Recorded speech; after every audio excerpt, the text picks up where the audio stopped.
Ya, selamat siang Tribuners. Selamat bergabung di Tribun Corner bersama saya Apviatio Konibili dan rekan saya Giok Mengwan. Hari ini kita akan membahas mengenai kejutan politik baru Tribuners. Kaisang Pangarep, putra bungsu dari Presiden Joko Widodo, terpilih menjadi Ketua Umum dari Partai Solidaritas Indonesia. Betul. Kaisang Pangarep terpilih pada Senin kemarin ya, betul. Senin malam. Di 25 September 2023, jadi kita dapat kejutan baru ya Tribuners ya. Kalau misalnya anak Presiden Jokowi terpilih menjadi Ketua Umum PSI. Betul. Kaisang Pangarep menjadi Ketua Umum PSI sesuai dengan keputusan Kopi Darat Nasional atau Kopdarnas di Jakarta Theater. Kaisang Pangarep ini resmi ditetapkan sebagai Ketua Umum PSI dalam gelaran Kopdarnas ya, pada Senin 25 September 2023 malam. Ya Tribuners, nah untuk membahas itu kita akan berdiskusi dengan pengamat politik yang sudah bergabung dengan kita Tribuners. Baik, selamat sore Pak Muradi. Selamat sore, Assalamualaikum warahmatullahi wabarakatuh. Waalaikumsalam, apa kabar Bapak? Baik, Alhamdulillah sehat selalu. Baik, Pak Muradi, kita bicara soal Kaisang nih Pak, yang ditetapkan mendadak mungkin ya menjadi Ketua Umum PSI. Apakah ini strategi untuk memecah dukungan para pendukung Jokowi terhadap salah satu capres yang nantinya resmi akan diusung oleh PSI? Kalau target kalau tujuannya itu saya kira cost-nya tinggi ya, kalau tinggi. Jadi kalau buat saya ini adalah bagian penting dalam upaya mendorong, kan begini, kalau saya sebagai orang tua, saya ingin memastikan anak-anak saya punya tanda kutip ya karir politik, kalau di konteks politik ya itu yang cukup jelas. Makanya saya sih cenderung kemudian melihatnya tidak terlalu nampak. Kenapa? Ada dua hal alasan. Pertama, kalau misalnya katakanlah PSI adalah partai dengan jumlah suara besar, saya kira itu perlu menjadi hal yang concern. Katakanlah begini, yang mengherankan kalau Kaisang menjadi ketua umum dari Partai Golkar misalnya, atau Partai PD Perjuangan misalnya, atau Gerindra, itu mungkin menjadi hal yang mengejutkan buat saya. Tapi kan ini kan partai dalam skema partai non parlemen yang kemudian juga tidak terlalu besar, walaupun ceruk suaranya lumayan baik. Karena dia menggarap isu-isu yang berkaitan dengan milenial dan Gen Z. Itu poin pertama. Yang kedua, ini berkaitan soal arah politik dari presiden sendiri. Kalau presiden ingin kemudian membangun saya nyebut skoci politik baru ya di luar yang lain, bisa jadi iya. Tapi apakah kemudian PSI bisa akan sebesar yang ditayangkan dalam konteks politik di Indonesia? Kenapa? Ada dua alasan lain ya. Pertama, ini berkaitan soal basis politik PSI yang belum cukup clear ya. Karena selama ini misalnya PSI banyak kemudian mengambil ceruk-ceruk pemilih di kelompok perkotaan nasionalis, yang dimana kemudian itu biasanya menjadi basisnya PDIP dan atau Golkar dan atau Gerindra gitu. Itu yang pertama. Yang kedua, PSI juga kemudian belum memiliki atau tidak memiliki basis pemilih dengan partai ID yang kuat. Bahkan kemudian cenderungnya adalah dia berada dalam posisi isu yang kemudian seksi, isu yang kemudian dimainkan, bukan pada fondasi politik dari masing-masing pemilih ataupun masing-masing anggota gitu. Jadi kalau kita lihat kader PSI, maka kita akan bisa lihat dia akan bisa terjemput ataupun tergeser dengan isu yang beredar. Katakanlah misalnya itu yang kemudian menjadi kenapa PSI itu tidak terlalu cukup bisa memberikan kendaraan atau skoci politik yang besar untuk katakanlah pemilih Pak Jokowi yang mungkin tidak memilih salah satu pasangan calon. Baik Pak Muradi, Kaisang Pangarep ini dinobatkan menjadi Ketua Umum Partai Solidaritas Indonesia, maksud kami, secara aklamasi. Namun dalam sebuah kelaziman mekanisme di partai politik, Kaisang tidak melalui proses munas, kemudian muktamar atau rakernas. Lazimkah suksesi kepemimpinan seperti yang dilakukan PSI tersebut? Ya, kalau melihat ada ayatnya kan memang agak bukan dilanggar ya, ada yang anomali yang saya kira perlu menjadi pembelajaran politik bersama. Karena saya paham betul, misalnya katakanlah orang-orang yang kemudian tidak dalam posisi performa yang baik, kan ada proses ada RT PSI kan disebutkan ada kader baru, kader muda, kader Pratama dan sebagainya, yang sampai level kader yang dianggap mampu memimpin partai kan gitu. Ada beberapa partai kalau tidak ada 3 tahapan. Tapi itu tidak dilalui. Nah, maksud saya begitu tidak dilalui, pertanyaan saya adalah apakah kemudian kewenangan Dewan Pembina itu menjadi sangat besar dengan melampaui ataupun bypass DRT yang aturannya harusnya bisa dipahami sebagai guidance untuk proses pengkaderan atau proses pergantian kepengurusan yang ada di PSI. Gitu. Kalau itu belum ada, saya kira kalau itu dianggap lazim, ya saya kira ada hal yang kurang baik dalam konteks membangun basis politik PSI sendiri. Karena orang akan bisa keluar masuk. Karena partai itu kan dia harus punya ikatan. Minimalnya kalaupun nggak ikatan ideologis, minimal ikatan pada kesamaan melihat permasalahan, kesamaan untuk mimpi bersama untuk membangun Indonesia ini, seperti itu. Baik, berarti hanya 3 hari kan ini Kaisang ini didapuk menjadi Ketua Umum PSI. Kenapa sebegitu cepatnya proses di PSI ini, Pak? Apakah ada goal atau finish tersendiri yang mereka ingin tuju? Kalau melihat polanya kan ke sana ya, tapi saya kan nggak ingin berandai-andai. Karena yang paling tahu ya teman-teman PSI. Tapi kan saya bilang dari awal bahwa apakah PSI linear dengan pemilih Gen Z dan atau Gen Y lah katakanlah ya, atau generasi yang di bawah umur 40 tahun gitu. Kalau nggak hasil survei kan tidak kelihatan, itu kemudian dimungkinkan. Jadi memang akhirnya kalau saya menganggap bahwa jualan PSI ya lebih pada saya jualan figur, jualan Kaisang yang memang anak dari presiden. Di luar itu saya kira saya menangkapnya dari berbagai survei, hampir mungkin 5, 6 bahkan 10 survei terakhir, posisi PSI kan tidak cukup baik dibandingkan dengan partai-partai non parlemen yang lain. Begitu. Jadi buat saya, kalaupun itu diarahkan ke sana, maka konteksnya adalah dia diuji betul. Apakah betul dalam posisi Kaisang ini akan mengerek pemilih ataupun jumlah pendukungan terhadap PSI atau malah sebaliknya. Karena kita lihat ini publik akan menangkapnya berbeda dengan apa yang diharapkan oleh PSI itu sendiri gitu. Jadi kalau kita lihat nih Pak, udah 3 kali Partai PSI ini jelang 10 tahun kemarin, Grace Natali menjelaskan jelang 10 tahun sudah 3 kali ganti ketua umum ya Pak ya. Terakhir Giring, kemudian sekarang Kaisang. Nah kalau dari Bapak sendiri Pak, gimana nih Pak melihatnya? Bahkan jelang tahun politik yang panas, baru diganti ketua umumnya, apakah tidak memecah belah internal PSI ini Pak? Ada 3 konsekuensi ya. Yang pertama menyangkut soal kenyamanan di internal. Saya yakin betul ketika orang masuk partai, dia akan pengen berharap akan ada proses ke arah yang lebih strategis ya. Jadi kader biasa, kemudian dia jadi pengurus, nanti bisa jadi anggota dewan dan seterusnya. Yang kedua, konsekuensi kedua adalah konsekuensi soal keajekan kepemimpinan. Kalau hari ini kemudian dalam 10 tahun terakhir sudah 3 kali, maka pertanyaan saya adalah apa arah gerak dari PSI itu sendiri. Jangan sampai nanti begini, Mbak. Banyak dari orang berpikir seadanya ya, katakanlah seolah-olah kemudian berpijak bukan pada garis ideologi dan atau garis perjuangan dari masing-masing partai.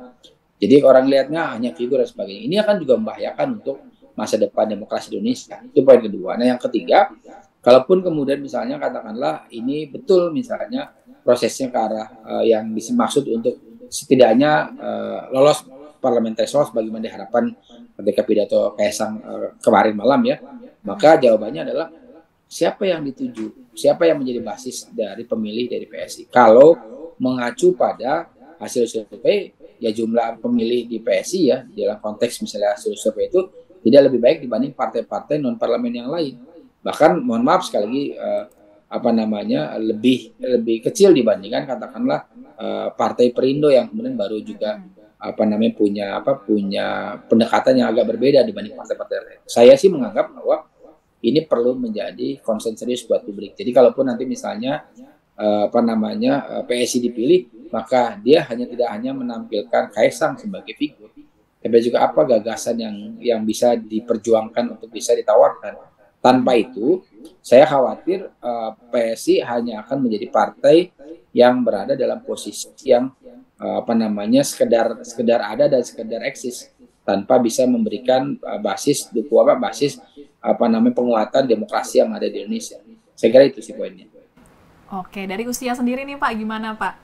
Termuda bisa dibilang Pak menjabat sebagai ketua umum partai walaupun belum masuk ke dalam parlemen, tapi dari usia nih kan kita lihat muda nih Pak. Kalau menurut pendapat Bapak sendiri, apakah ini menjadi daya tarik besar jelang pemilu 2024 karena ada generasi milenial dan bawahnya yang juga akan kita tarik nih Pak suaranya Pak?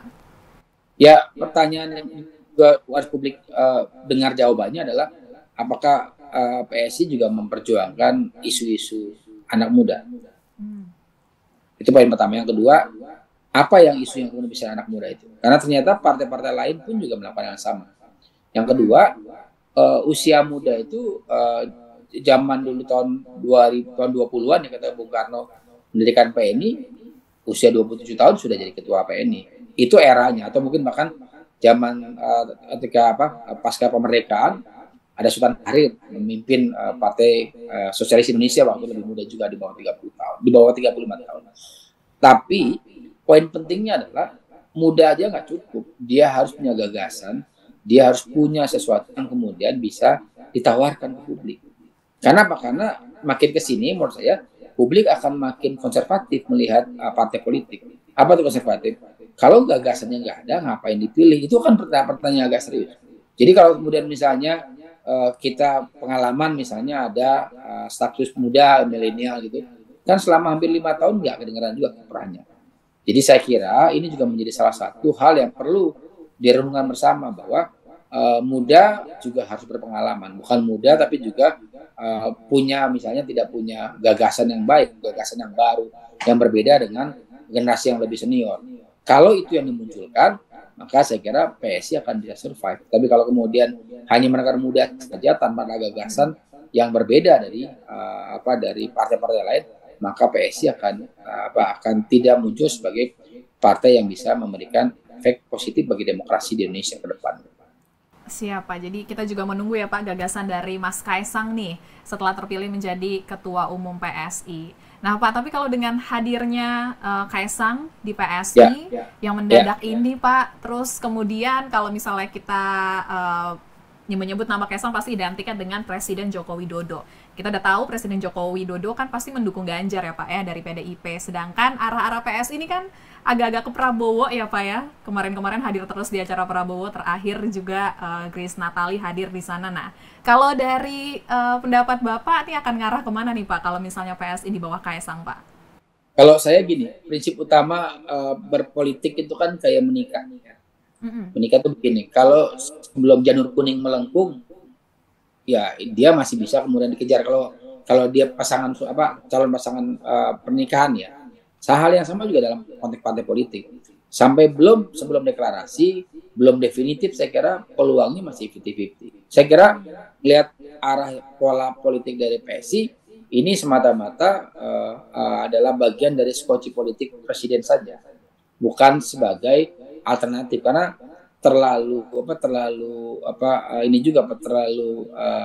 simplis juga kalau kita melihat bahwa seolah-olah PSI ini adalah skoci besar yang ingin kemudian kalau dia akan memilih mendukung calon tertentu, itu akan membangun satu efek luar biasa, efek entah positif atau negatif luar biasa secara politik.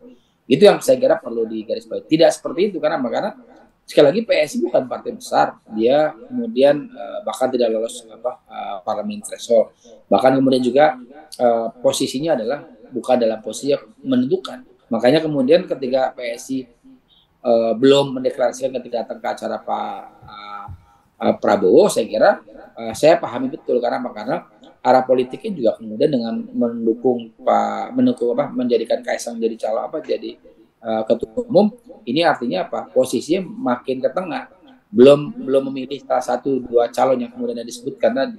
Jadi kalaupun nanti misalnya PSI akan menentukan memilih 08 gitu ya Pak Prabowo, maka memang ada konsekuensi politik sendiri. Nah, konsekuensi politik ini yang saya kira perlu dipertimbangkan betul oleh PSI sebagai partai yang non parlemen.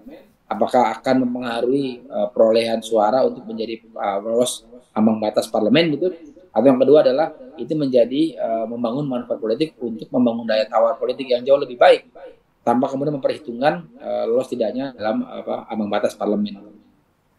Baik, Baik Pak, seperti yang kita ketahui bahwa anak-anak dari Bapak Presiden Jokowi ini juga selain Kaisang juga ada Gibran yang juga berada atau menjadi kader di PDI. Mana yang lebih berpengaruh Pak? Apakah posisi Gibran yang menjadi kader PDI Perjuangan atau Kaisang yang kini menjadi ketum PSI? Ya kan kalau PDIP kan partai yang sudah mapan ya. Jadi kalaupun bermanuver dia harus ada kode khusus lah, ada restu lah, ada izin dari partai kan, nggak bisa sembarangan ya.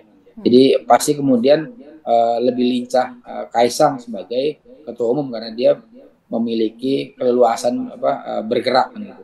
Tapi kalau kita bicara masa depan, maka saya kira posisi Gibran jauh lebih strategis. Kenapa? Karena dia punya tahapan yang saya kira akan mengikuti bapaknya. Setelah jadi wali kota, mungkin akan jadi gubernur dan mungkin 5-10 tahun ke depan akan menjadi calon presiden.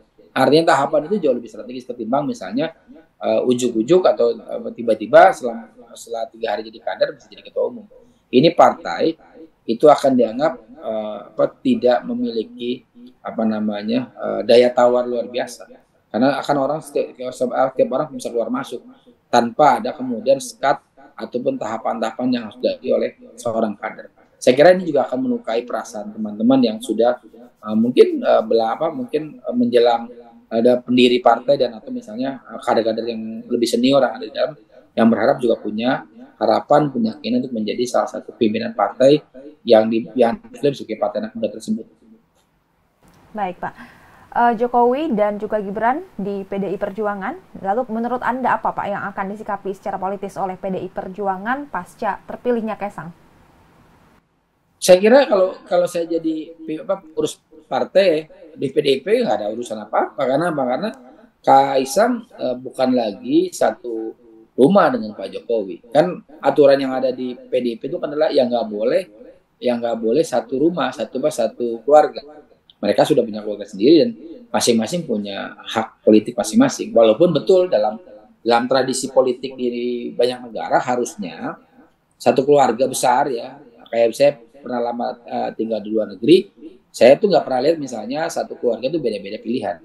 Jadi misalnya ada teman saya di partai buruh gitu, dari mulai eyangnya, kemudian keluarga besarnya sampai pada level tertentu sampai anaknya yang sudah mulai besar sudah diarahkan ke partai buruh misalnya. Kenapa? Karena itu adalah sebagai partai ID, identitas partai politiknya. Tapi kan Indonesia nggak bisa begitu. Kenapa? Karena mekanismenya terlalu mudah. Orang keluar masuk partai dengan mudah misalnya. Atau karena misalnya tiba-tiba karena dia bisa dikenal publik, dia bisa membangun daya tawar politik di partai yang ada di Indonesia. Apapun, termasuk misalnya kemarin ada seorang gubernur, dia masuk partai, dia langsung jadi wakil ketua umum kan gitu. Ini juga misalnya ada anomali yang saya kira perlu dilihat sebagai sesuatu yang tidak bagus, tidak baik untuk dilakukan. Kenapa? Karena mekanisme di internal harus dilalui. Kenapa? Karena itu menjadi kunci utama pembangunan partai politik dan demokrasi di Indonesia. Selama itu kemudian dianggap tidak strategis, maka saya kira partai akan memiliki handicap baru yang di masa akan datang akan menjadi bagian kendala-kendala yang lebih besar dibanding sebelumnya. Baik Pak, dengan terpilihnya Kaisang sebagai Ketua Umum PSI ini apakah menjadi bargaining bagi PSI sebelum menentukan pilihan dalam mendukung calon presiden Pak? Kalau misalnya bargaining saya kira ada ya, walaupun mungkin besarannya bisa diskusi banyak lebih lebar di situ. Tapi sekali lagi saya bilang bargainingnya bukan karena PSI-nya, tapi karena PSI dipimpin oleh Kaisang. Itu yang saya kira dulu waktu misalnya dipimpin oleh Giring misalnya Giring atau dengan sebelumnya Mbak Grace gitu, itu kan daya tawarnya nggak terlalu besar. Kenapa? Karena nama-namanya tidak terlalu fenomenal. Nah sekarang Kaisang dianggap fenomenal karena anak dari presiden sekarang saat ini.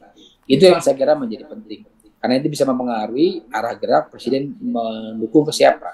Tadi saya bilang dari awal bahwa kalaupun misalnya katakanlah Pak Jokowi punya 2 opsi, apakah memilih pendukung Pak Prabowo atau memilih mendukung Pak Ganjar.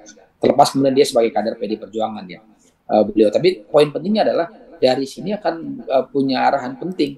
Bahwa bisa jadi misalnya di last minute nanti Pak Jokowi akan mengatakan bahwa oke, kita akan dukung Pak Ganjar. Maka anaknya kemudian bisa diarahkan mendukung sama. Atau sebaliknya juga. Ketika menentukan misalnya beliau mendukung Pak Ganjar gitu, maka kemudian untuk melakukan balancing power, anaknya disuruh mendukung Pak Prabowo. Mungkin nggak? Mungkin sekali. Kenapa?